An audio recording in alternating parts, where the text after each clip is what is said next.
Aksi i Qafthores është zblokuar dhe në rrugën e cila ka qenë e pakalueshme prej 15 shkurtit prej Ortegëve, vijon qarkullimi pa probleme nga Thethi drejt Bogës.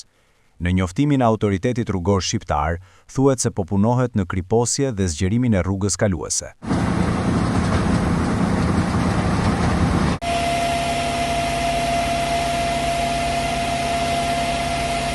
Temperatura e ulët, që ka shkuar deri në -10°C, ka ndihmuar në stabilizimin e dëborës dhe vijimin e punës për hapjen e rrugës.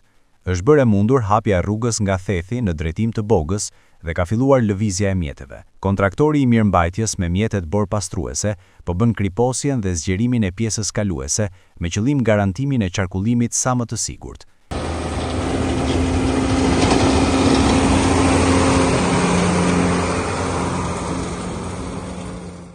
Drejtuesit e mjeteve të qarkullojnë me kujdes dhe të jenë të pajisur me zinxhir kur udhtojnë drejt këtij aksi.